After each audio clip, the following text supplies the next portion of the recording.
Welcome to Damn Good Movie Memories with your host, Brian Davis.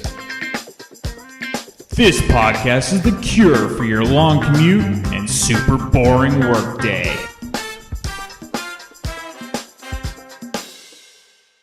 Hey there, it's Brian Davis, and for this week's episode, we're going to do our favorite book-to-movie adaptations. We're going to be kind of loose with this. If you have read the book before and then you have something to base your movie love for, that's great. However, if you simply know it's a classic novel or was once a novel and then became a book, that's fine too. So we're going to be very loose with this, but we're going to try to come up with our favorite book-to-movie adaptations. And so I don't really have a top list at all. I just have a list of movies, so I'll just kind of run through them fairly quickly. One is Moneyball. I mentioned this as one of my favorite sports movies, but I love the book. I really love the inner workings of a baseball team and how a general manager and owner works. But I never really thought it would be a great movie just because there was too many kind of business details. However, they turned it into a really engaging and fun movie, and even though there wasn't a ton of baseball action, it still worked. Another really good movie that was a famous John Grisham book is The Firm. And arguably, the movie is a little bit better than the book, and most John Grisham books are very good. Tom Cruise is in the role, Gene Hackman is there as well, and anything with Gene Hackman, I'm going to check out. To Kill a Mockingbird, of course, famous Harper Lee novel, one of the most famous books of all time. It is an absolute classic, and arguably, the movie is almost as good as the book with Gregory Peck. Stand By Me. Stand By Me is based on a short story by Stephen King.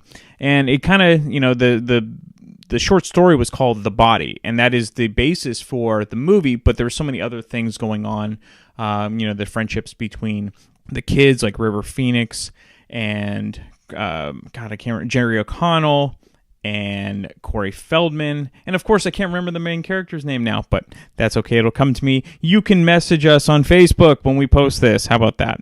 All right, another Stephen King book. It might have been a short story. Is Shawshank Redemption. One of the best movies of all time. The next one, this one my dad had mentioned, and I actually love this movie. I haven't actually read the book, but it is Absolute Power. Stephen Baldacci wrote the book, but the movie stars Gene Hackman and Clint Eastwood. Gene Hackman is he's a politician that basically kills this woman after a night of rough sex. What he doesn't realize is that Clint Eastwood is actually robbing him because Clint Eastwood's a jewel thief and can see everything in the safe because there's a one-way mirror going, or a two-way mirror, that is. Anyway, so Clint Eastwood sees what's going on, catches the murderer, and is kind of in a quandary because he's committed this robbery, but he's also seen a murder.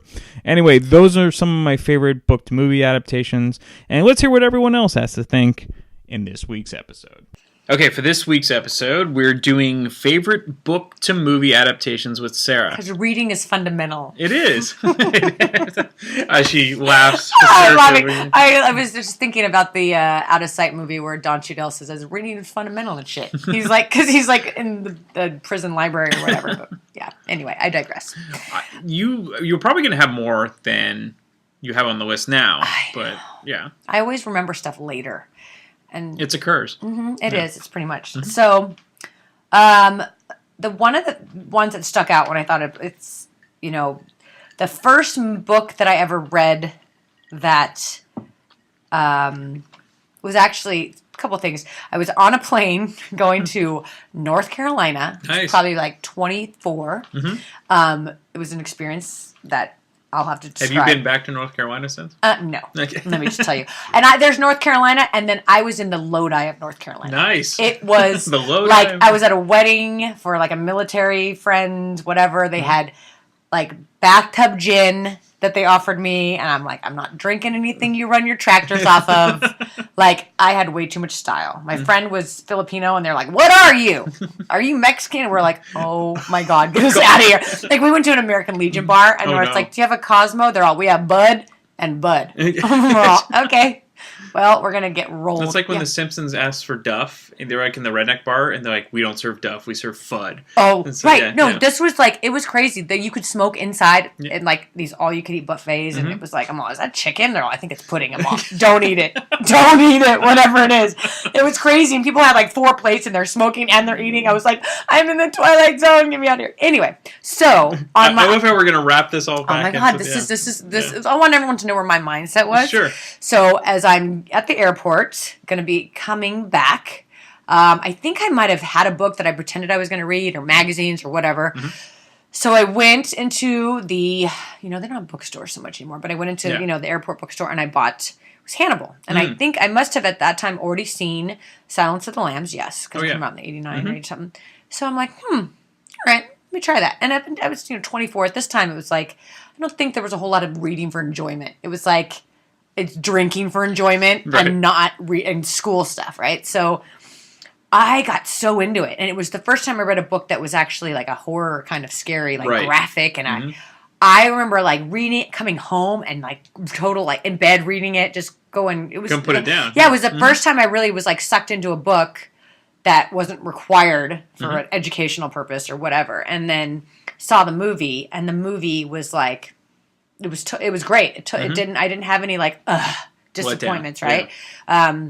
One, because Gary Oldman was in it, and he plays just a great freaking fucked up freak. So did it hold true to the book? It did. Okay. I mean, there was a little like anything. And now thinking of it, it's like any like little bit of discrepancies. I think were either. As somebody who's 24 and reading, you kind of tune out and miss a couple things here and there. And, the movie, they kept pretty, it was pretty on point. Anything that they missed, in my head, I still kind of remembered it, and it was good enough. Like, if I hadn't read the book, it would still be good. So, yeah, and Ray Liotta was great. And I was really like, I was kind of proud of myself. I'm like, I read this book. Right. I read the shit out of this, and now I'm watching the movie. It was like the Cliff Notes. I'm like, but I just felt very So you liked prepared. the book so much it didn't bother you that Clarice was played by Julianne Moore instead of Jodie Foster? No, I actually think I like Julianne Moore better than Jodie Foster. Jodie Foster, something about her bothers me a little bit. I mean, I could take her or leave her, but she's not getting a Christmas card or anything. Julianne Moore is just kind of, I don't know, she's a little bit hotter, and just kind of they both played that sterile kind of whatever, but I think like. If I'm, like, to be honest, like, I would rather make out with Julianne Moore. So maybe that's why I didn't like watching her. Awesome. Something about, maybe because I know Julianne Moore doesn't like girls and Jodie Foster does. So it's a different story. That's probably, I don't know. Maybe it was even the era. Like, Jodie Foster, she's so frumpy. She was. She's a little bit frumpy. And so, I don't know. Or uptight. She seemed more uptight, but maybe that's what the character I wonder if called Boogie for. Nights had already come out at this time, so maybe that's why Julianne Moore had more of a... That's a good point. Anyway, I just like her. She's good. So and the role was it wasn't about that character as much as it was Hannibal. Sure. And, which is why it's right, Hannibal. and his history, and then the doctor. They kind of gave you a better idea of why he was so whacked. So that was one of my... Yeah, it was. I really liked that. And then another one I remember reading, it was good. It was... Catch Me If You Can. Yeah, and that was good because that was a true story, which I'm all about true stories. Yeah. And it's amazing the fucking abilities to be such a con artist. I know. I pride myself on being able to lie on the fly. Like, it's a great skill for Vegas. Yeah. Or if you're at a bar and your friend's on a date and you're like, oh, God, I have to dig bones with this ugly freaking weirdo. So. Or saying that you like my podcast. No, I love the podcast. Okay. I'm on the podcast. What would that say about me? I don't know. You are. Right? So, so generally, like, if I'm, like, I have some. Anyway, I'm just really good at making up stuff. I was a very creative kid, so I appreciated Catch Me If You Can. Sure. Because but that's got to be nerve-wracking. Like, hi, I'm delivering a baby, right? And I don't know, I'm not, it was pretty impressive. I don't know if you could have pulled it off nowadays with all the technology. Oh, no, there's no way, especially not the airplane shit. Right. Oh, no way. You know, and then Tom Hanks is good in it. He always kind of, that's his typical, like, bread and butter kind of guy. Mm-hmm. Like, he never really plays a bad guy. No, and that's really upsetting, because you know what? But Christopher Walken is excellent as the dad. Oh, God, I love him. Yeah. He's good. And I don't know if I've ever seen him in something I don't like. I just saw some weird 80s movie with him, too, like Zone, something. No, anyway.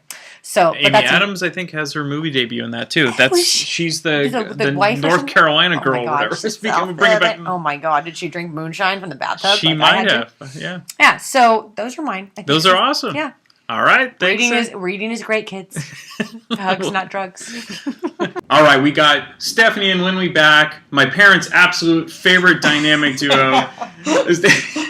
Your show of just you guys doing romance movies is a big hit. It got a ton of downloads, so shucks. I'm glad to have you. It did. Was it just your parents repeating? Or your guys' family, I don't know. But Shout out to Mr. and Mrs. Davis. All right. My family won't listen to me.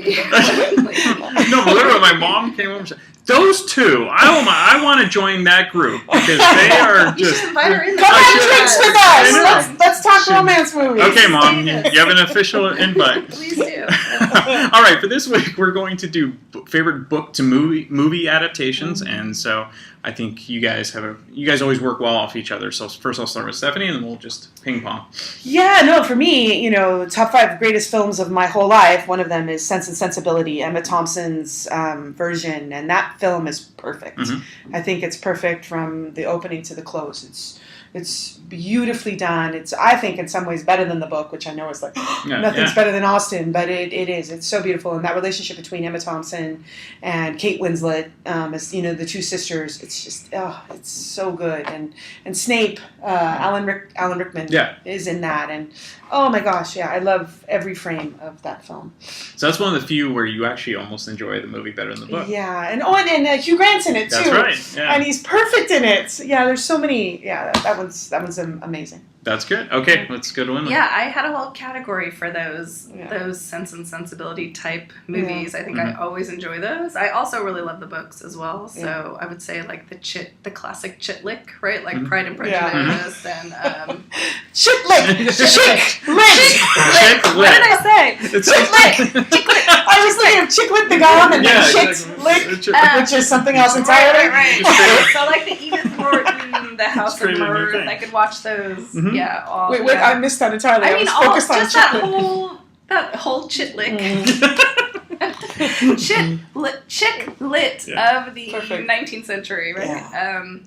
Just I really love those. I even like the what is that, Masterpiece Theater adaptations of them. So, but I also love reading the books as well. I'm really looking forward to actually. I've read Little Women to my daughter, but I'm looking forward to doing Pride and Prejudice. I think next. I think she's ready for that one. So, which movie version of Little Women do you like? Yeah, there's a lot. So. Yeah, there's so many. I liked the Winona Ryder one. Was fine. The most recent. I did watch the old one. That's a little bit harder to watch with an 11-year-old. We have to get into like the 80s and 90s. That's true. Before you can. But Elizabeth Taylor, I think, was in that, right? One of the versions of Little Women. Possibly, was she? Yeah, I would have to look, but it's black and white, right? The oldest one. Oh, so the one I'm thinking of was in color, but it was definitely like 50s or 60s color. Because Samantha was all into this chick lit, and Samantha Giordano, and so she picked a lot of these too, and she likes the more recent versions. I agree. I do think I like those. Well, especially watching them with a child, it's easier to watch the more recent ones. Okay, so back to Stefan. Yeah, this one, it's only because, I have 2 daughters, but, and they both were obsessed with that book, The Fault in Our Stars. And then, so I read the book because they were reading the book, and the book is very moving and beautiful, and Sean Green, yay.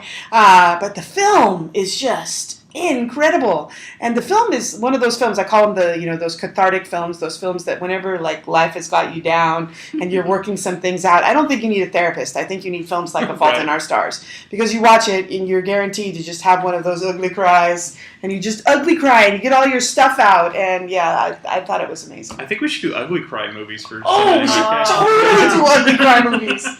Schindler's List is at the top of the list, but ugly cry movies are big. Oh man. Yeah, Fault in Our Stars, watch that. Beautifully done. Yeah. And Ansel Elgort, who I think is probably pretty douchey in real life, which I know is shocking to say because as Augustus Waters, he's up there with Edward Cullen and and sort of great romantic heroes, for me and my girls. But I love The Fault in Our Stars. Okay. Highly recommend it. Did you watch the SNL? The SNL spoof on it where the person has Ebola. It's like they're like Ebola. It's very funny. Sorry, you should watch just. No, I watch it. It's a hilarious. It's like a trailer where it's a Fault in Our Stars, but the person has Ebola. Okay, what's Linley's pick? Oh, so my next category, because that was my chick chick lit category, classic chick lit. Mm-hmm. Stephen King. Oh, of course. And I don't. I mean, there's a lot.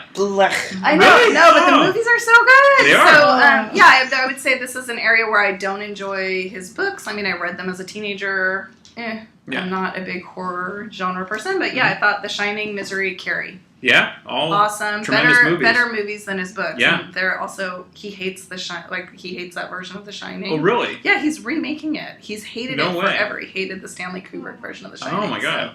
Is that the one, Red Drum? Yes. The Shining? Yeah, You Shelley don't know what The Duvall Shining and Jack is? Nicholson. I hate horror. I don't watch any of it. I haven't seen any of it. So it's honestly, you can re-listen to the horror version. It's honestly traumatized me for my entire life because I watched it way too young. Yeah. That's what we did, right? But I read the book, but the movies I just would say are better than the books, and those are just. Yeah. I think those are my top 3. I don't really like So any of the other other two ones. Stephen King books that I picked was one was called The Body, which is a short story which became Stand By Me. Yes, that's a good one. So that's a really good no, one. I love Stand By Yeah. Me. That's a great movie. And the Shawshank. movie is better than. I And forgot Shawshank Shawshank is Redemption. also Shawshank Redemption is Stephen Stephen King. short story. Yeah.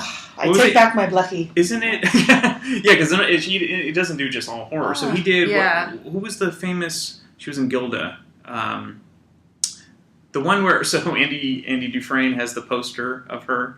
Rita Hayworth. It's Rita like Rita Hayworth. Hayworth and The Shawshank Redemption. I think that was the name of the short story or something like that. Oh, right. Yeah. You're right. Yeah. Yes. And I think he also wrote The Green Mile, didn't he? Yeah. Yeah. So Yeah. he did a lot of non-horror. And I know a lot of people are big fans. I'm not that big of a fan. He does a column for Entertainment Weekly, right? And people are super crazy about it. Yeah. He did a whole thing on Harry Potter. Like, he was a huge Harry Potter fan. Yeah. That's the only time I really liked So Stephen he's King. different. Yeah. I love that. It was so beautiful and sweet. And He's very eclectic and interesting. Yeah, Oh, yeah. he's not just his. because remember, right before the final Harry Potter book is going to come out, he publishes that note, I think in a major newspaper or something, where he implores J.K. Rowling not to put the first chapter at the aunt and uncles, right? Yeah, he's like, don't kill Harry. Yeah. Like, you don't understand. sorry. Harry has become so important to all of us, and Got it. and whatever our training would tell us Yeah. that Harry has to die, right? Mm-hmm. And in order for you to be considered one of the great writers, you have to kill him, Yeah. and don't kill him No. because this is one time where you have to break the rules. Yeah. And we were all like, yes, go Stephen. No, he also wrote a big piece about not doing the first chapter with the aunt and uncle. That he's like, enough with this. I'm done with this first chapter. And I was like, that is my least favorite chapter. I think even times when I write it to my son, I'm like, I'm skipping it. Like, I just don't care.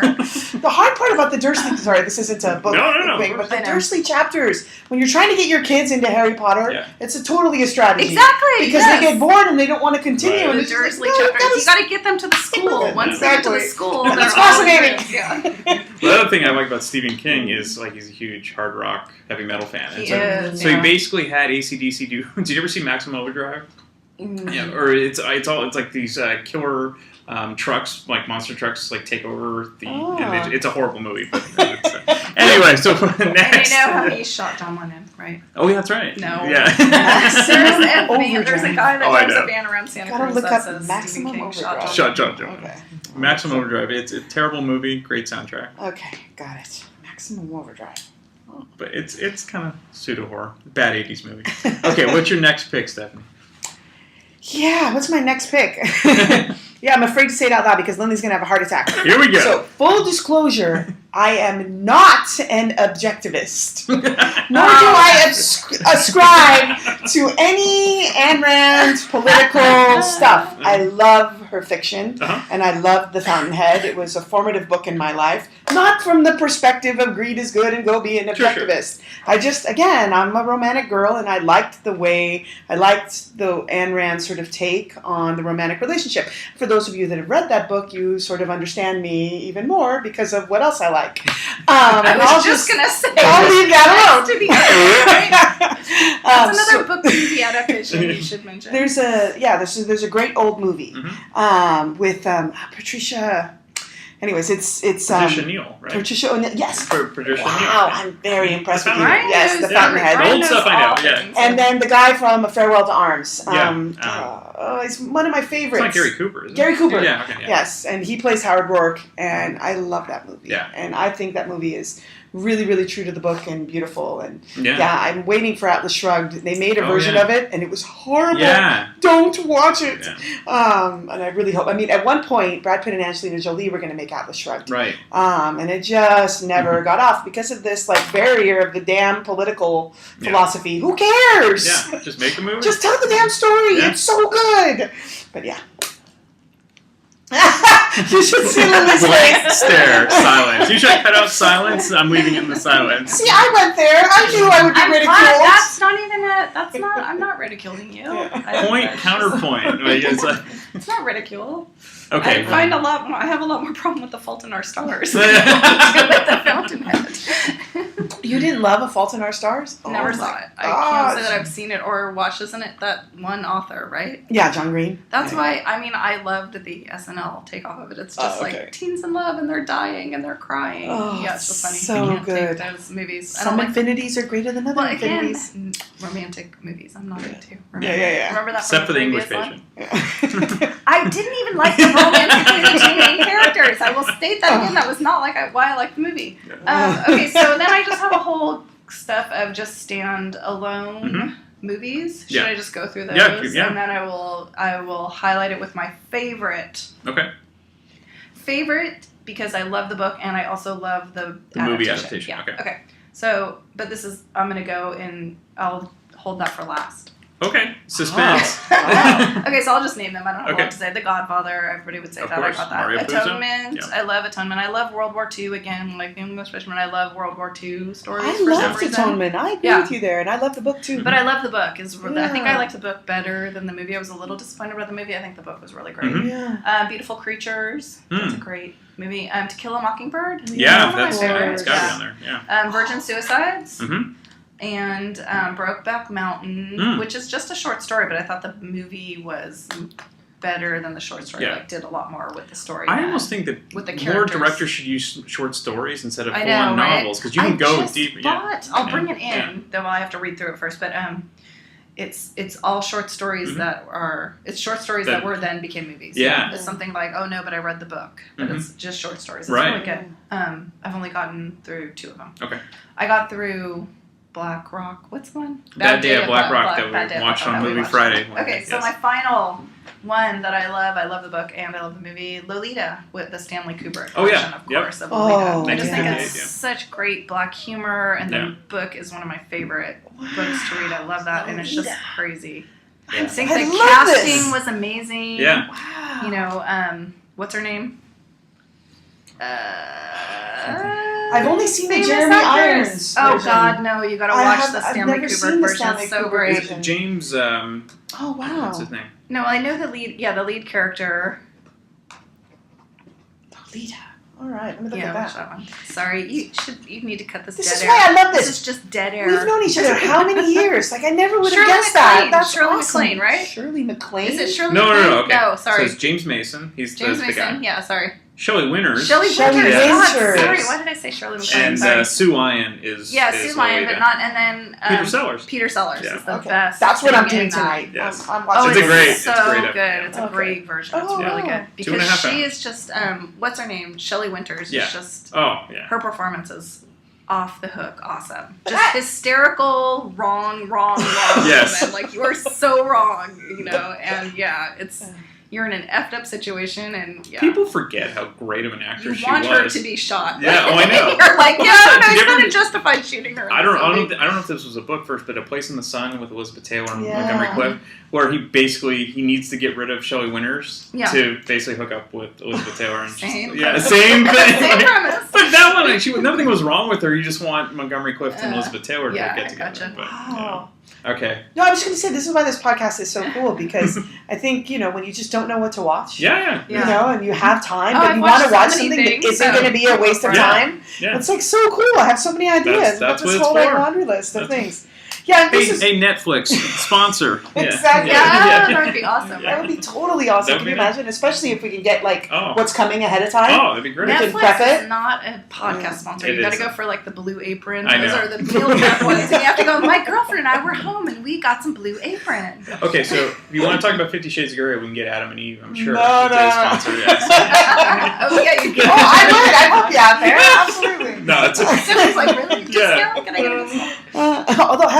haven't seen the latest really? one. Oh. Yeah, well, I have kids. There's been no time whatsoever, and it's funny because La La Land just came into our queue, and and the girls they loved La La Land. Yeah. So we're gonna watch it, and right next to La La Land is 50 Shades Darker, Yeah. and it's killing me because you've got La La Land, and there's just I don't know if I'll ever see it. So next year will be Freed. 50 Shades Freed. No. Yes. No, I think it has this, and I'm sure many have talked about it, but the Harry Potter. No, nobody actually has. No, yeah. I know, that is, those were good. Kind of obvious. The Harry Potter films are incredible. Like, I really think the level of responsibility that filmmakers took, and I think it began with Chris Columbus, right? He sets the tone, and I think the relationship with J.K. Rowling and what they decided to do there was really cool. And you could tell, like, it's amazing. There's that story Alan Rickman tells how in the very beginning, when they began to film the first one, Sorcerer's Stone, J.K. Rowling hadn't even finished the last book yet, right? I think even maybe the last 2 books. I can't remember. No, they started filming before. Yeah, they but did. she whispered something into Alan Rickman's ear about who Snape was going to potentially be. So he always had that, and he never told anybody. He always knew he was good. And so what I think is phenomenal, because if you go back now and you watch those films, now that you've read all the books, and you realize then that she hadn't written them yet. Right. And yet it's consistent. His performance is consistent the whole time. Yeah. You know, Alan is communicating that he cares about Harry in this really cool, meaningful way. And I think, that whole series deserves like a high, because it's just so well done. Because they very easily could have screwed up everything. Oh my Because gosh. the books are so good. That, yeah. And the way Prisoner of Azkaban is done, oh my gosh, you could just have a whole podcast on the Harry Potter movies. I'm sure there are. You could. Yeah. There are actually. Some of the editing tricks and the way that they decided to tell that story. Yeah, and the way, There's a book club on Harry Potter. Oh, they go chapter by chapter. Cannot say enough good things about that. Downloaded it for my daughter. Harry Potter adaptations. It's a little dry. Yeah, it was a little dry, So do you have your last? No, my last you one gave was it? Lolita. Okay, got it. It was Lolita. I'm not as organized as Lindy. I feel bad. She had it all organized and categorized. Librarian in the house. Are you guys into John Grisham books at all? Oh, The Firm. Okay, because The Firm was I my watched favorite. Back fantastic. in the day. I would read the books and then watch the movies. Right. But I don't know that I always liked the movie versions of all those books. I love The Firm. Yeah. Tom Cruise was brilliant in that. And then Gene Matt Hackman. Damon. Yeah. Matt Damon was in one. They also do a SNL on one of that. Matt It's like Damon a southern, and Matthew a southern lawyer fighting McConaughey. That's against another one. Yeah. It's so good. And there's a Pelican Brief with Julia Julia Roberts. Roberts. With Harrison Denzel. Ford, is that a John Grisham where he murders? No, where that's he's suspected of murdering his wife. Oh, that's a Presumed Innocence. Presumed That's a Innocence. great one, right? Great Was that a movie. book? That was a John Grisham book? No. But the ending's great. Yeah. She's- It's a great movie. Yeah, that's an underrated movie. That's But yeah, like there's a lot of good Girl Grisham. Gone. Yeah. Girl Gone is basically stolen. Yeah, Gone Girl. Gone Girl, sorry, not Girl Gone. Grisham, that brings back memories. I know, but I think The Firm, where the book's great, but the movie's also great. Do you remember the phenomenon that The Firm was when that first came out? Oh, yeah. Everybody Everyone was read it. reading that book. All my mother's friends. You Yeah. bought it at the grocery store. Like, it was, Yeah, no, they're great. That book was a publishing phenomenon. There's another one. Scott Turow wrote. Scott Turow. Yeah. I think it has to do with racism in the Deep South. I think Samuel L. Jackson's in it, and I think Matt is that the Matt or No, Julia Roberts is in it, right? That's Pelican Brief. Oh, okay. And then Sandra Bullock's in it, I think. This Matt Damon was going to drive me crazy. Yeah. Yeah, I'll find it. But anyways. Yeah, those are all good. All right. Thank you, guys. Thank you. Okay, for this week's episode, we're going to do book to movie adaptations, and we have Danielle back. Thank you for being back. I can't help. I was trying I know. She just, you turn on the mic and she starts giggling. All right, you have a long list. We're gonna try to run through these as quick as possible. No, there's no way it's Okay. gonna be quick. But Well, this is now called Damn Good Danielle podcast. So enjoy. What is your list? Okay, so I am going to start for like the ones that I didn't like that much for the one that I love it. Okay. So, so my first one is Julie and Julia. Okay, so that was a book first. Yes, it was a book. She had a blog, Julie Powell, I guess her name, and she had this blog that she would do the entire, like 500, I think 500 plus recipes of Julia Child. Julia Child, yeah. So the movie is an adaptation of her blog and many books from Julia Child because she had a lot of movies. So Meryl Streep is always charming. So that's why the book is not that good. But the movie, it good. is because Meryl Streep, of course. Of course. Yeah, she's amazing. That's a doing good Julie pick. Child. I didn't even know that was a book, so that's interesting. Oh, yeah. I have the book. Okay, very good. Okay, so what's next? So the next one that I like it, I love the book. I have the books. But I like it, the photography. It's Lord of the Rings. Okay. And I read the book. The Tolkien book. Yes, it's not, of course, the movie is an adaptation, so there is not as many details as you have in the book. Of course. But the whole photography, the whole, make-believe world and everything, it's amazing, the special effects. So I saw the movie many times, like binging on the weekend. I'd watch the three of them. And that's why I prefer the movies for this one. Yes. Okay. Have you reread the books at all? Oh yeah. Okay. Yeah. And the Hobbit. And of course the Hobbit. Well, the Hobbit. The problem with the Hobbit is the book's not that long, and then the movie they really try to start to stretch it out. So. Okay. Next. Next is The Silence of the Lambs. That's a great one. And the book's really good. I don't have the book, but my friend had, and I read the book after I watched the movie. Okay. And people say never do that, right? But I was sold by Anthony Hopkins. So whatever they would write in the book, I wasn't even thinking of. Every time I would read a line you thought from of him. Hannibal, he would come in my mind It. with that eye, with that mask, terrifying. Yes, so that's why. But before Silence of the Lambs, there was a movie called Manhunter, which actually is based on the novel, and it came out 4 or 5 years before Silence of the Lambs, and it wasn't as good. That's good. The guy who played Grissom in CSI, the original CSI, William Peterson, played the Clarice role. So it was a You're kidding me. yeah, and the guy who played Hannibal's he's an afterthought character, which is interesting. That's why Silence of the Lambs is so good. The series that they had TV was pretty good. It was good. It was pretty good. I like it. How it started, how it ended. It was very, very interesting. Okay, what's next? What's not? You're pushing me. Because I cannot speak fast in English. You won't understand. I'm keeping you on point. Okay, so the next one is The Color Purple. Oh, I do have the book, and I've read the book. I love the book. The movie, although it's with Oprah Winfrey. There's Oprah. I don't care about Oprah, but Whoopi Goldberg. Whoopi. What's her name? Whoopi Goldberg. Yeah, that is. She's amazing. She does Celie and the main character, and then you have Danny Glover, who is the jerk, and you have Oprah, who I don't know. I don't care about Oprah. So, but the Whoopi Goldberg, I don't know how to say her name, but she was brilliant as Celie because everything that the book. Makes you feel she can translate in the movie. So I watched the movie a few times, but I read the book only once. You read the book, Yes. Next. I didn't even have you. I have Don't a list. Go away from the mic. I have ADD. I need to move around all the time. Well, unfortunately, the mic doesn't move. So the next one. Oh, you didn't know this movie was. How do you say, for the Oscars, nominated to 11 Oscars? Yeah, Color Purple. Yeah, and didn't get one. I know. No. Oscars. No Oscars. Added to this. I look like a broken record. What's the next one is Stand By Me.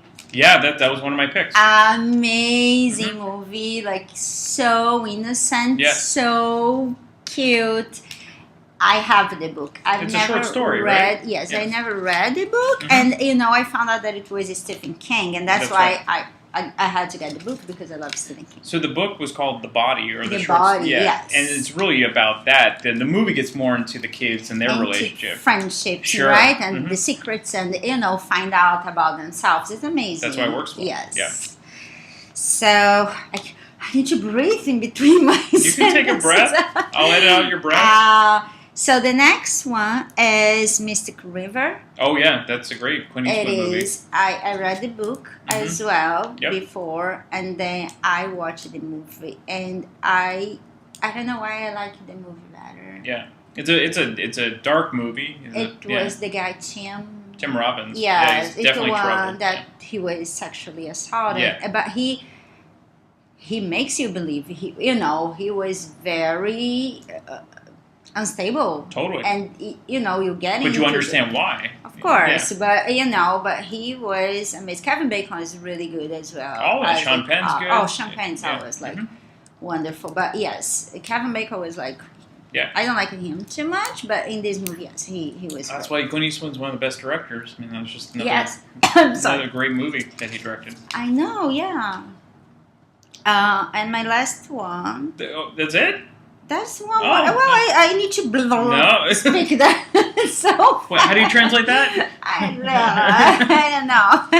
Okay. And I have the rubber bands in my brace, so no one will understand the thing. But okay. That's all right. I'll put subtitles in there. Subtitles on the radio. That would be like.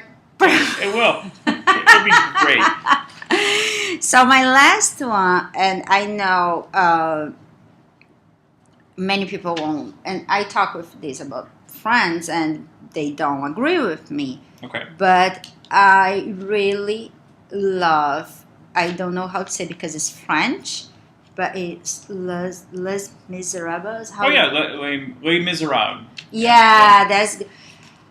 I love the movie with Gerard Depardieu and John Malkovich. Okay, that version. That version. It was actually not a movie. It was a mini series of 4 chapters, and I watched all 4 of them. And you found out what year it was released? Because she was doing that research frantically. I believe it was in 2000, 2001. I'm not sure yet. Got but that version, because they have so many versions of this book. Right. There is musicals. Yeah. Like the one that was just released. There is a new one with that girl. And Natalie Portman? No, and Hathaway. Yes. Mm-hmm. She's a good actress, but I don't think she's ready for Colette. Sure. So, no, she was the Colette's mom, I guess. I believe so. I didn't like that version, but the one with Gerard Depardieu that he does the... Well, he is French, so... I forgot his name, the name that he does, but he does the main character. And I don't know, I have the book. It's Victor Hugo. It's super hard to read. It's super hard to keep it up because his writing style. I don't know. Well, older books, and this is a very older book, a totally different style of writing than 1862. modern. Yeah. So that's totally... It was very hard to... since there was no other form of media back then, there was no radio, there was no records, there definitely weren't movies, you could write a very long and wordy book because that was your source of entertainment. Yes. And it's an amazing book. Mm-hmm. I didn't finish reading. I could not. Just too much. It would, lose me. Sure. But this version of the book is very... You mean the miniseries? Touching. And yes, with Gerard Depardieu and John Malkovich. He's amazing. So, yes. They both, and the actor that plays the prostitute, I forgot her name. Mm-hmm. And, the 3 of them. It's my pick number 1. That's great. Yeah. Nobody else picked Les Mis, and actually nobody... I picked in my after movies Stand By Me, because I think that's... Actually, no. It's in my beginning. I don't even remember what I did, but it's in the beginning. But, you asked him about Gone with the Wind. Remember? Yeah, because you love Gone with the Wind. Big fan. So that's hard. I read the book. Yeah. When I got the book, it was my dad's book. Right. It was 2 big books to read. So part 1, part 2. And he made me read the first. And then I grew up and I read again. Mm-hmm. And I've been read the book 3 times, I guess. And it's huge. Yeah. But, I don't know, Clark Gable, like that actor, Vivian, I don't know. Vivian Lee. It's just so, the chemistry, they're so good. They are. They're perfect. And even though they didn't get along for that, in real life. For that, it's hard. I don't know if I like more the movie or the book. I like both. That's fine if it's equal. Just, equally. So it should definitely be on the list. And I have both. That's good. Honorable mention. Good job, Danielle. See, we're right on time. Yay! I can breathe now. You can breathe. Take a big breath. leave Gone with the Wind? Gone. Very good. We're going to leave Gone with the Wind. We are back with Malin. Welcome back. Thanks. We are going to do best favorite book to movie adaptations. So movies that were originally books, and then your favorites once they became into movies. You don't necessarily have to like the book. You could have loved the book, but these are the ones where the movie is just excellent. You love these movies. Okay, cool. So I've been thinking about my history with book-to-movie translations. Mm-hmm. The first one that I had seen the movie Ghost Story when I was a kid. It was like, it was on TV, and me being a sucker for haunted house films and ghost stories, I loved the movie. It was, and I was a kid. I didn't realize it was so silly until later. And I finally got around to reading the book, and I realized, oh, wow, they could make a movie that's completely different from the book. I mean, there's so many huge changes, and I was really upset about that for a while. So this movie that I had kind of liked as a guilty haunted house horror film kind of pleasure, realized, oh, wow, they totally kind of took the name of the book and just ran with it. They changed characters, they swapped them in and out. There were whole subplots that had just been thrown away. The ending was completely remanipulated. All sorts of really, really drastic changes. I couldn't figure out for the longest time how to kind of make sense of that. And so it took me years and years and years to realize that books really aren't perfectly suitable in most instances for the media of film. This is probably an easy lesson to most people. Yeah. But the way I encountered it at a young age, it took me a long time. So now I've realized, okay, it totally makes sense that when you're going to take a book and turn it into a movie, you're going to have to edit out subplots. You're going to have to create composite characters just in order to create something that's kind of cohesive and makes sense to an audience. And what makes sense in a narrative arc and an ending for a book might not be marketable or consumable for film. Yeah. So, which is why you have people that are just specialized in film adaptations, writing film adaptations from books. Yeah. Yeah. So it's... Yeah, I can imagine it must be really, really difficult in some cases to create something that makes sense for people who are fans of the books, and then for people who are looking for a movie. And people who are making movies have already figured out formulas that work for cinema within a constrained time period. Right? It used to be 90 minutes and whatever. So Ghost Story was one where I don't know if I learned to hate the film or what, but anyway, so that was kind of a strange thing for me. Let's see. When did Ghost Story come out? It was in the 80s, I think. Okay. I know, every time I come in here I need to remember to write down 1981. The years. Yeah, so it was early 80s. And Fred Astaire's in it. Yeah, it's this great cast. It's got Fred Astaire, it's got Melvin Douglas, I think one of his last roles. Douglas Fairbanks Jr. Douglas Fairbanks Jr. Yeah, and who was the woman? Alma Mobley? Who played Alma Mobley? Alice Cridge. Alice Cridge. She's this amazing character actress that isn't in nearly enough things, but she has this kind of amazingly ethereal, beautiful face, and is a really perfect cast for this role of the ghost in this film. She... because certain times in the film you don't know if she's a ghost or not, or whether she's a ghost or not. She's so perfectly creepy. I haven't seen this one, so I'll have to check it out. Yeah, the movie's fine. It's just that it's compared to the book, it takes a very formulaic reformulation of the characters in the book. Right. For a film, it makes sense. It's a very clean ending. And you don't have to think very much at all. It's good. Some people it's like perfect. That. Some people like ambiguous. Some people just want it spelled out for them. So. Yeah, exactly. Okay. So there are a couple others I wanted to mention that I've come back to because they're getting a lot of word in the media right now.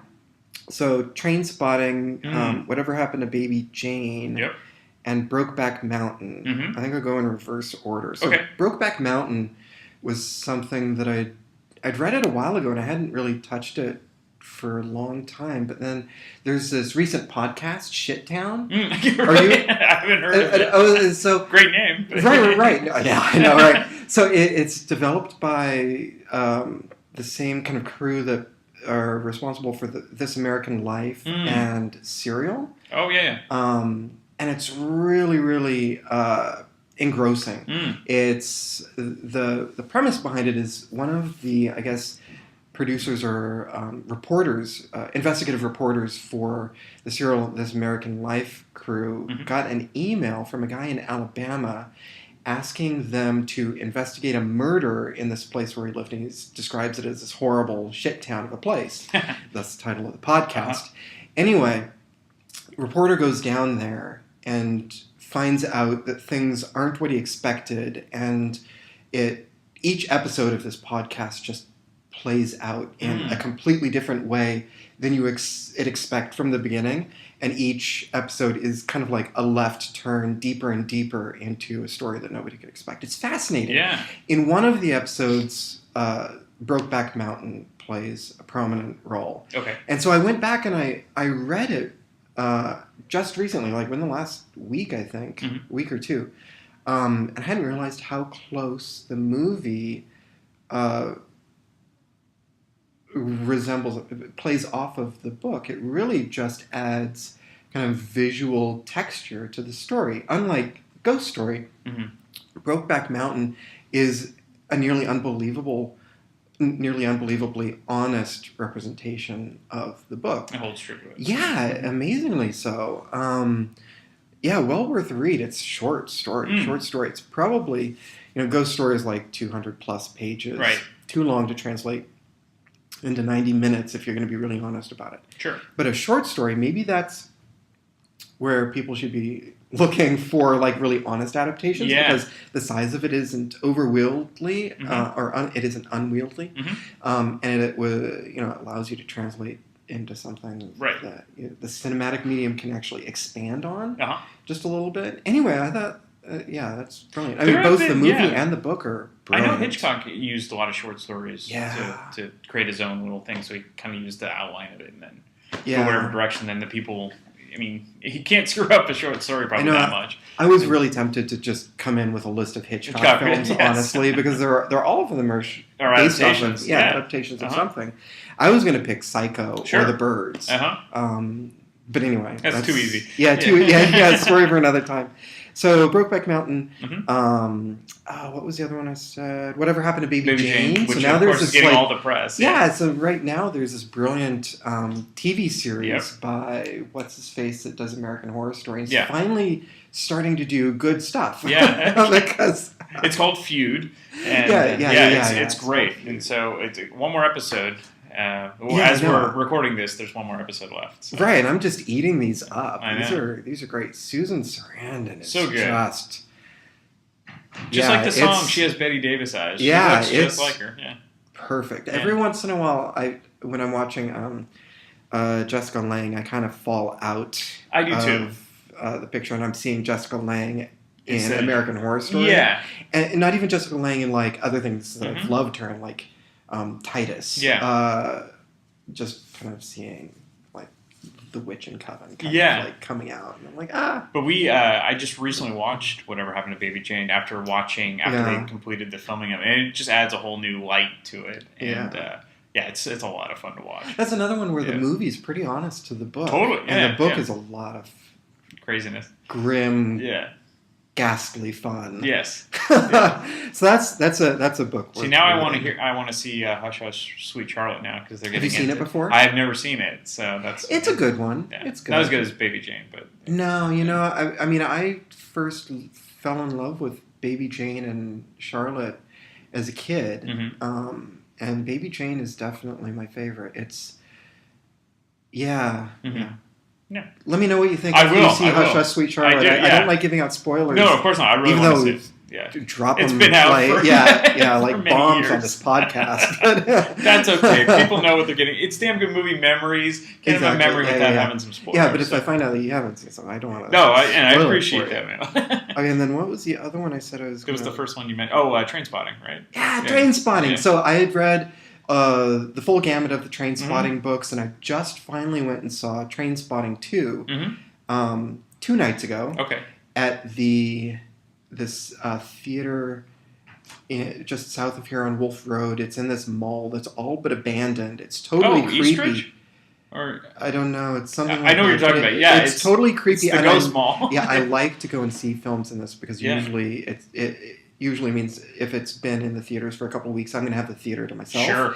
And I kind of enjoy the feeling. I get this kind of self-satisfied in all of the wrong ways feeling of walking through like this ghost town of America in the 60s to 80s, this mall and it totally didn't disappoint. And for going to a film that I have this huge amount of nostalgia for, and it drives thematically off of nostalgia in really, really big and poignant ways. The whole thing was just really tremendously creepy, and I'm just walking out at like 1 a.m. Oh God! through this ghost town mall into this ghost town mall parking lot. Yeah. And everything kind of looks like it's ready to be shot by Danny Boyle because it's like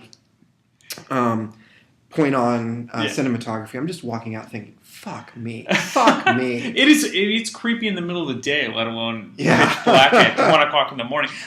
We had a team outing, not to go off on a tangent, but it was there's a bowling alley connected to the mall. Is there? And so walking through it, I mean, it's like pretty much dead. Then you'll have like a beauty store that's open, and then you'll see like one other thing. But it's just like the ghost town mall, like walking down a dark alley or something like that. It's weird. And where I grew up, I grew up outside of Fresno by like an hour, but Fresno, over time, it would throw up these malls as, you know, the place was becoming more and more suburban. You'd have these like annexed areas, and it would get its own mall, and then it like a spine growing north. And as that happened, slowly you see the ones in the south, one by one, they become these ghost towns that nobody can do anything with it because they haven't figured out what to do with. It's just an outdated kind of form. But anyway, because the 80s, 90s were all about shopping malls, and now it's just all online. So. Yeah. You know? So what movie was I talking about? So Train Spotting. Yeah, so that's interesting because now the second one, it actually fills in a lot of the points from the first book that were edited out of the first film. And it's kind of a perfect package because I went into this thinking, how the hell are they going to film that second 20 years book? After. Yeah. Well, the second book is just so much more kind of sexually graphic. And actually, a lot of the things I thought they would cut out, they didn't. So, you know, whatever. So that turned out to be kind of a better film than I was expecting. Did T2 live up to the expectations? I think it's its own thing. Okay. Some parts of it were a little bit disappointing. It falls flatter than the first one. Okay. The stakes are a lot lower than the first one, and I don't think they had to be. But the first one, you leave the theater, and it was a tense experience. Sure. And it has this remarkable payoff at the end. This one, it has tense moments, and it has a tense build-up. It doesn't have nearly the satisfying payout at the end. And maybe that's partly the fault of the book, but I don't think so. It kind of changes things from the book. I think maybe if it had hewed a little bit closer, I don't know. Yeah. I don't want to second think it too much. Yeah, because it really wasn't publicized that much at all. No, I don't know why. Yeah. I mean, I did enjoy it. I had it did creep me out. Did kind of give me a sucker punch a couple of times, but the stakes weren't nearly as high. Right. I think in the storytelling and the end kind of there are a few kind of predictable moments. Yeah. Which I couldn't say of the first one. Sure, no, because you didn't know what you're getting into in the first one. That's the thing. That's always tough. It's tough with sequels. You have these preconceived notions going in, like, you know, whether it's too high or too low. You know. I was trying to gauge that. Yeah. I was really careful going into Rogue One. With Star Wars. Because I knew that there had been reshoots. And I was preparing myself for a disaster because The Force Awakens had been such kind of a re-enlightening of the franchise. Yeah.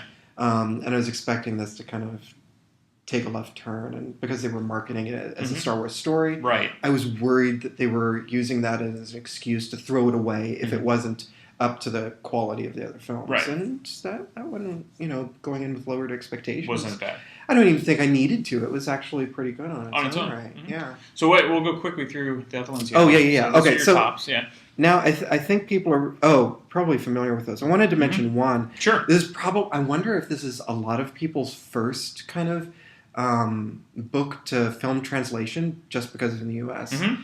I think it happens a lot in like lower grade school. Charlotte's Web. Oh yeah, that's a great one. Yeah. I remember seeing that as a child. So yeah. Yeah, and I think usually I don't know what grade, but I remember reading it in school, and then they cart in this TV into the room, and then they show it to you, and you're like, "Yay, movie day!" Yeah, exactly. You know? There are a lot of I remember so you have that. You have obviously the Wizard of Oz. Yes. Willy Wonka, even though it's probably a lot different. Well, and even Wizard of the Oz is very different. When we read the totally. book after having seen the movie, that was interesting because we got in class to talk a lot about why they would make such drastic changes to the film version. Yeah.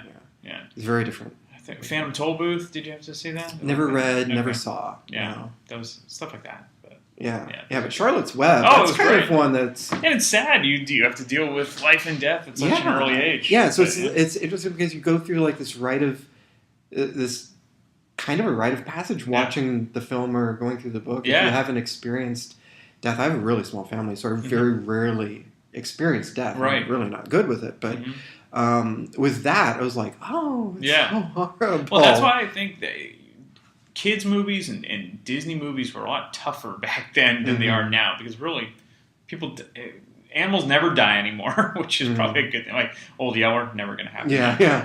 But yeah, in Charlotte's Web, I mean, I don't think they would have filmed it the same way now. Like they would have done it. Have they done a remake?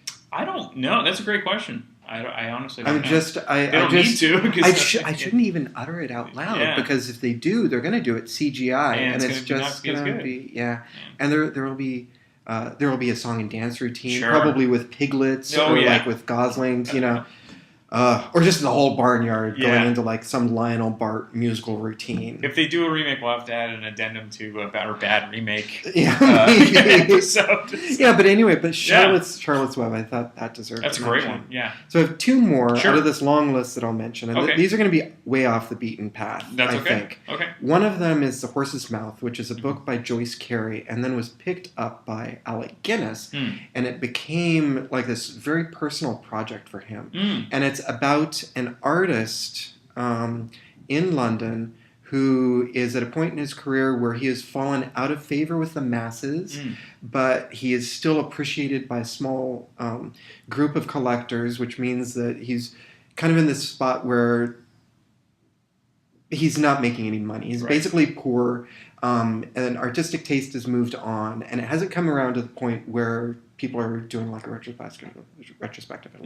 So he's become kind of like this con artist, doing whatever he can and swindling those who are near and ostensibly, possibly even dear or once were dear to him, in order to create his art. And usually it's derived out of this like frenzied ecstasy, and he just paints these murals. And it's so interesting because he doesn't really care so much about who appreciates them or where he paints them. Well, that's not entirely true. He's very particular about where he paints them. He's kind of looking for his perfect canvas.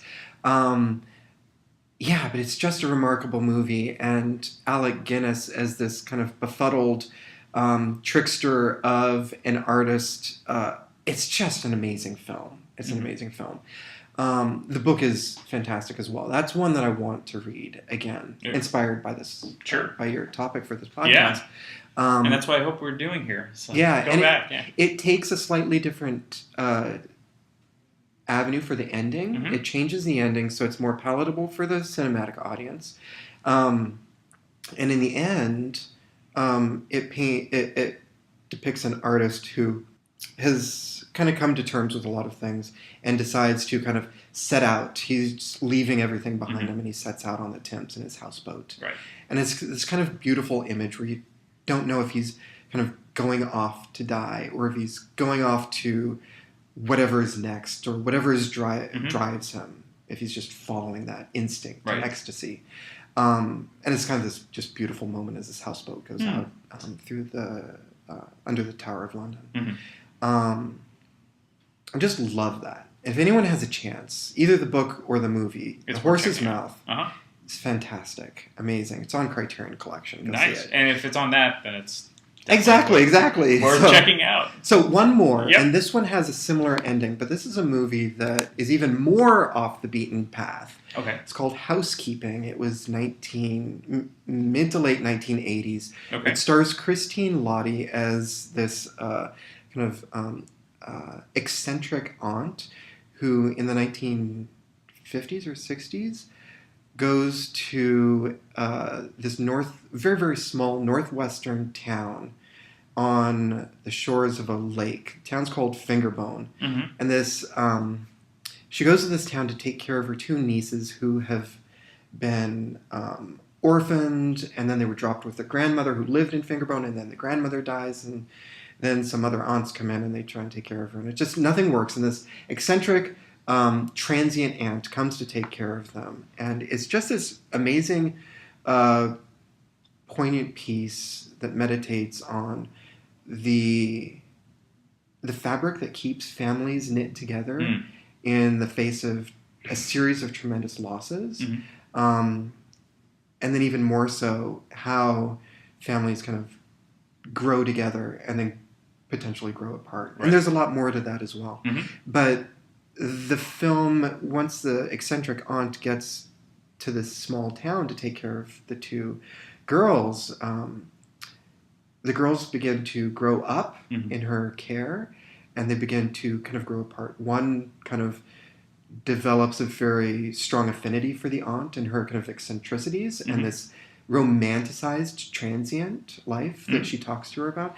And the other one wants to know more about a more conventional life, a more secure life that is represented by those who are going to school, Right. kind of parts of the community. And so that kind of fractures this very small family. And at the end, what happens is the aunt's eccentricities become increasingly noticed by the townsfolk, and it gets into the courts, and the daughters they're going to be trying to take it away. Mm-hmm. And so she lights off with the one girl that is kind of taken in by this romantic transient lifestyle that she could be a part of. And the last scene is similar to The Horse's Mouth. It's a scene of these two people going out, in this case, across a train trestle over this lake into darkness. And it's just them leaving conformity, leaving comfortable family life, security, Right. and lighting out for who knows what. Right. And it's just this amazing scene. Yeah. And the book is just so poetic, and it's just so beautiful. And each of them on their own are just these amazing pieces. Beautiful.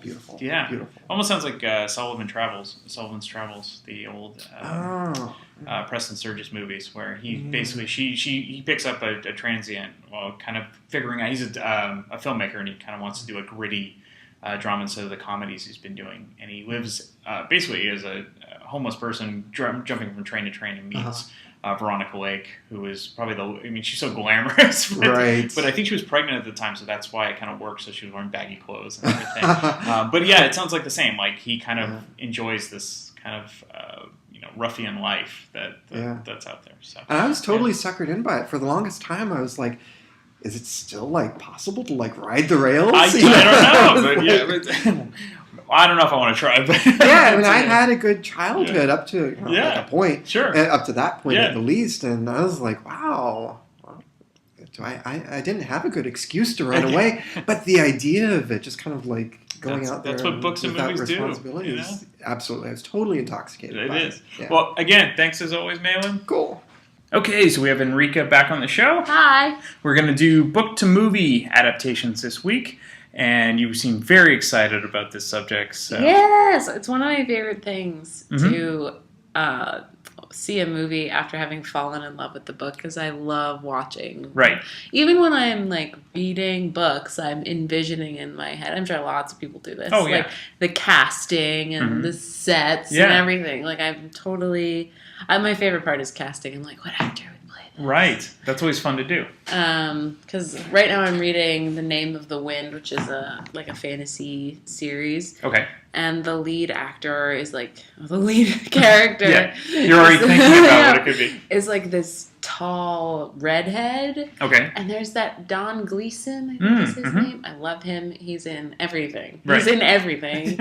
And I'm like just picturing him as this character, and it's perfect. But anyway, this is totally off topic. No, this is totally on topic because it's true, and nobody's brought this up. So, like when you're reading a book, if the movie hasn't been released yet, you're thinking about who could play this role. Yeah. So it's just so exciting because a lot of the times they do a really good job, and I don't think they're awarded. Right.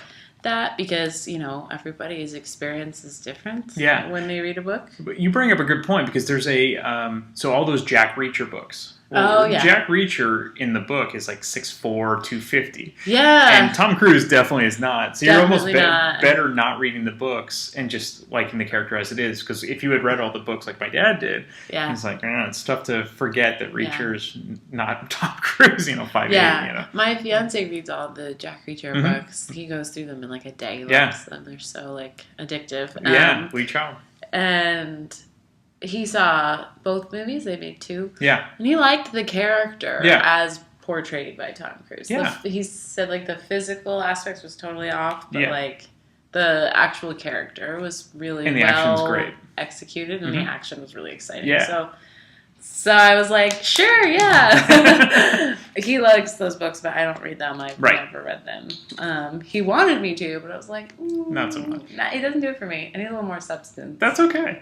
All right, so let's get into your picks. Akira got his opposite, pick. Hi, Akira.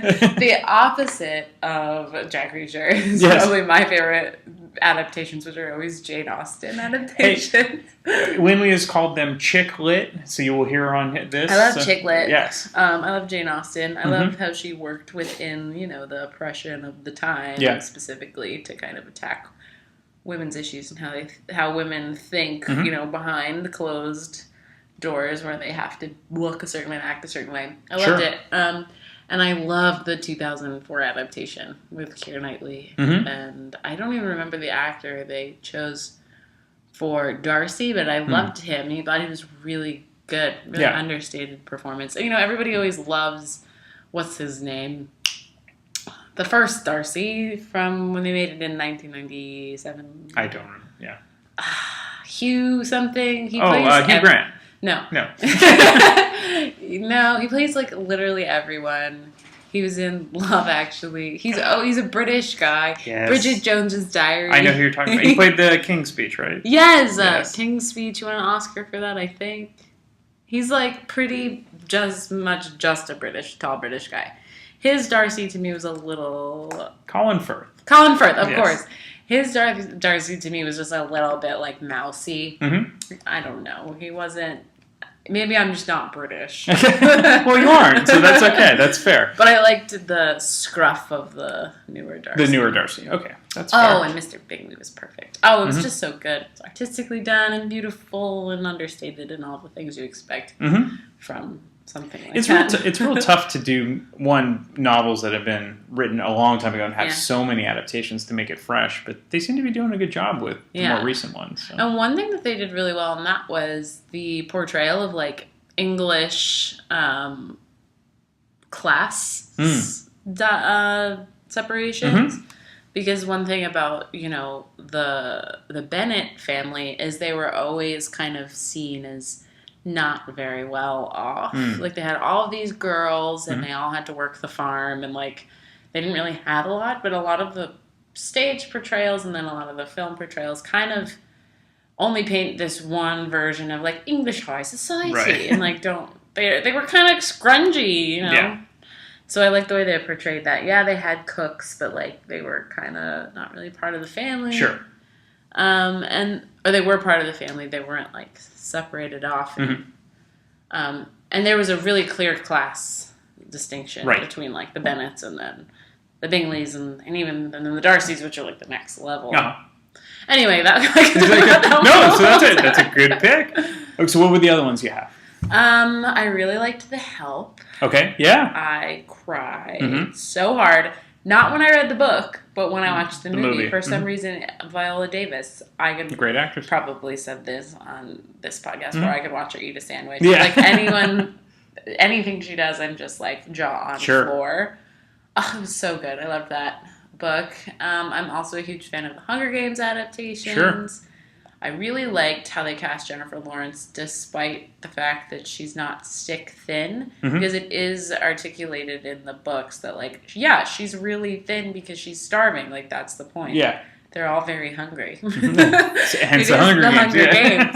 So you read these books way before they were actually released? Yes. Okay. I read all 3 on a beach in Italy. So when you were reading on a beach in Italy, who was the actress you thought would have been the best? I pictured like somebody a little like paler and kind of like a Daisy Ridley-esque. I didn't have like a specific actor in mind, but I think it was somebody a little more like blithe and sleek. Okay. Jennifer Lawrence is a little more like strong. Yeah, which I liked. I liked that they did that. It was a little more like this. Not only is this girl like strong, she provides for her family. Yep. She's out there hunting every day. Like, we don't want like a waif. We don't, which is often what gets cast, and that's why I kind of like pictured that, is because I was assuming that they would just go with what they always go with, which is a waif. No offense to Daisy Ridley. Waif. Did a great job. Daisy Ridley, you're wonderful. You do a great job. Okay, what's next? Okay, so that was The Help, Hunger Games, Jane Austen, Pride and Prejudice / Jane Austen, To Kill a Mockingbird. Of course. That's a classic. Both were classics. The Godfather. Definitely nobody has which I finally got around to watching. There's one where I think a lot of people, especially if you didn't grow up back then, you obviously saw the movie first. But yeah, amazing. I mean, both the novel and the two movies. Yeah, really, really good. And I feel like everything these days is starts as a book. So pretty much name anything. Yeah, Game of Thrones, Lord of the Rings, not The Hobbit. That's right. Not The Hobbit at all. Yeah. Not what was the iRobot. It was so bad. Isaac Asimov's rolling over in his grave. And you're not a big Twilight fan, I take it. I mean, I read I think there's so many problems with it, like ideologically as a story. Okay. This is even before you get into a movie. I read them because I'm very like interested in why we become like obsessed with these things as a culture. And it was just crazy. I mean, it's written by this clearly very sexually oppressed Mormon woman who has like a lot of feelings about who you should be attracted to and who you shouldn't. And like literally all of the things about Edward are scary. Like, he has no blood in his veins. He's stone cold. He watches her while she sleeps. He's psychologically abusive. Yeah. He's like really all of the things that you would expect a sexually oppressed Mormon woman to want. Yeah. And then the opposite of that, the character who, nobody is really rooting for because he's not the one, is the werewolf. Right. Who's warm-blooded and like comforting and a friend and like respectful, also a little controlling. But you remember, she's a Mormon woman. To her, like you have to be controlled by a man. That's kind of the thing. But yeah, there's all sorts of problems, like feminist issues with it, and also just like stop doing shit that's dangerous. Like, you know what I mean? No Twilight for you.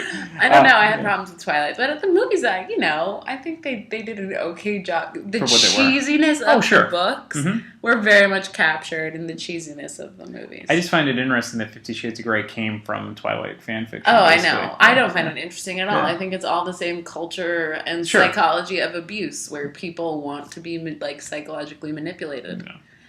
There's a desire by the oppressed woman to like feel that reflected in a sense of it being a kind of erotica, because you can't really live that way. No, it's way more to have the mommy porn fantasy. It's so crazy. Yeah. I mean, it's not healthy. No, of course not. At all. Yeah. And it's dangerous for the female psyche and the female idea of sexuality to like actually read those things. Sure.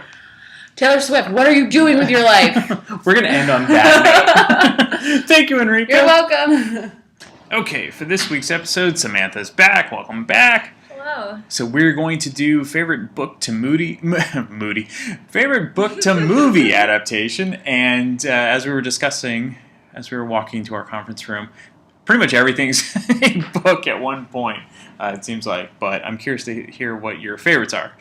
Yeah, so pretty much everything's based off of a book or a story Yeah. or whatever. So I went with some classic books. Mhm. I was a British lit nerd for a while. I have an English degree, so I've read and seen every version of every Jane Austen book. Of course. And the Brontes and all of those. Uh-huh. So I've always been partial to a good classic 19th century novel Costume. adaptation. Uh-huh. Good costumes, good drama, funny conversations. So if any new version comes out, you're going to see it no matter what. Oh, definitely. Okay. For sure. If it's based in the early 1800s Mhm. in England, like, you will You're all find in. me there. Uh-huh. I don't care who made it or who's in it.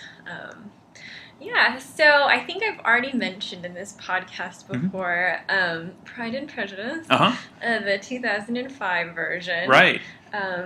Because, yeah, it came out when I was a teenager, and I just really loved it. Beautifully done. Mhm. And it's not the most faithful adaptation of the book. I've read the book a few times. Okay. It was stylistically, and it got the tone right. Okay. It had the sarcasm and the conversational speed that you imagine the characters do. Mhm. So it was really great. And then the same director, he went on to make an adaptation of Anna Karenina, Oh, okay. which is another book I really love. Uh-huh. And I mean, I did not like that adaptation. Mhm. So that's when he kind of like took a book, but the movie is imagined to take place on a stage. So there's not much scenery. It's like this weird like shifting of spaces, and so you don't really get like, because the book is like based in Russia, and that's a big part of it. Right. And you do see some of like the snow and stuff, but it was just very awkwardly done. Yeah. And I didn't like the casting. So in both these cases, do you enjoy the book far more than the particular versions that you pick? Yeah, I think those are just two classic books that I really enjoyed. Yeah. And Pride and Prejudice, the movie, like really lived up. I love the movie. Okay. But Anna Karenina, no. Not so much. And Okay. I was really excited because the director of Pride and Prejudice was making that movie, and I was like, oh, someone answered my prayers. Yeah. But I just did not like the movie. I almost fell asleep. So what did that director do after Anna Karenina? What else is he? Oh, he's done a few things. It's Joe Wright. Okay. That's his name. Mhm. And what else has he done? Research moment. Oh, yeah. So he also made, how could I forget this one? He directed Atonement as well. So yeah. he's worked with Keira Knightley, and so he did Pride and Prejudice first, then Atonement, Okay. and then Anna Karenina. Yeah. So that's why I was like really stoked for Okay. Anna Karenina. Did you like Atonement? Yeah, Okay. yeah, I really loved that movie. I haven't ever been able to watch it again. Why? Have you seen No. the whole thing? No. Okay, it was another one. I read the book, and it's just the lead character is this young girl who basically ruins her sister's life and the guy she's seeing, based during World War II. And just this girl, I think she's 12 or 13. It's just, I just can't stand what happened, and I was just so frustrated. And reading the book, like, I've never hated a child so much in my life. And yeah, so the movie was really well done. I think it came out, in 2007. Okay. And yeah, so yeah, but what was I saying? Oh, what else has he made recently?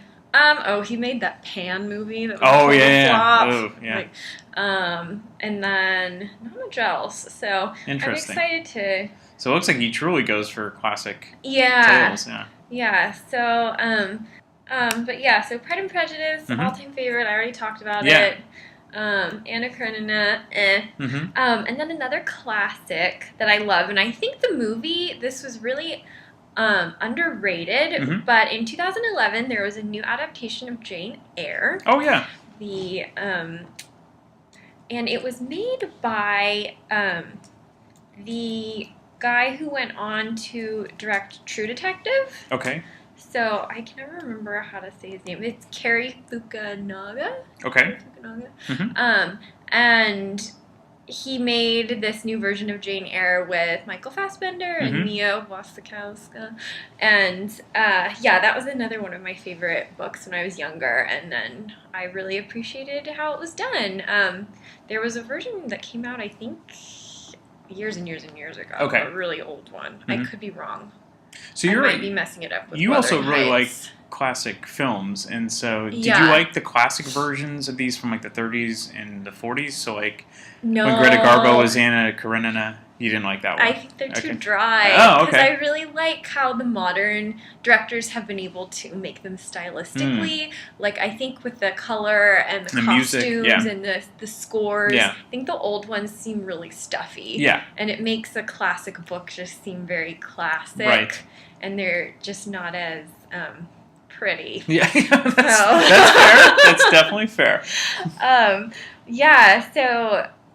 Like there's the 30s version of Wuthering Heights, Right. and that's another classic book that I really love, but I could never get through the movie. It was just really dry. And you didn't get into any of the Dickens movies? I'm not a Dickens Oh, fan. okay. Yeah, I don't like Charles Dickens. Okay. I like the lady authors. Oh, what a Scrooge.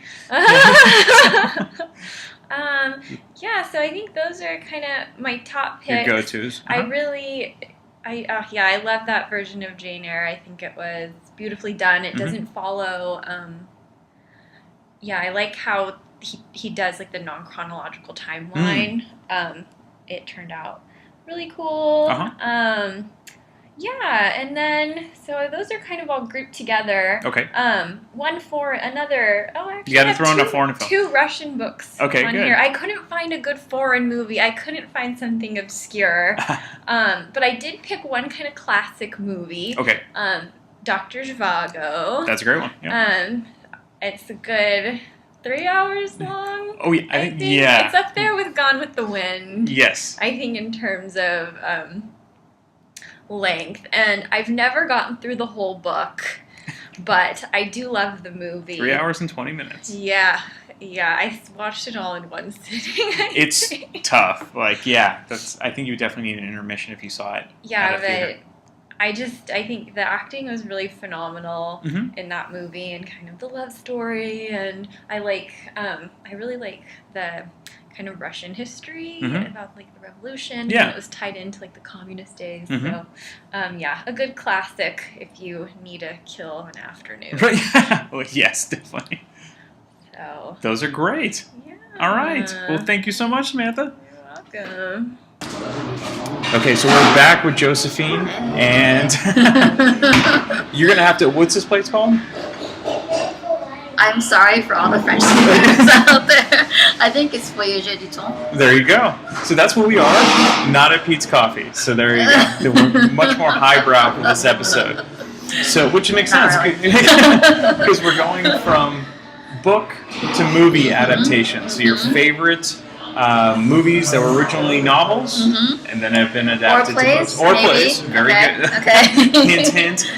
So let's get into it. What are your favorites? Okay, so first, I think it's obvious To Kill a Mockingbird. Oh, yeah. Of yeah. course, Mhm. yes, okay.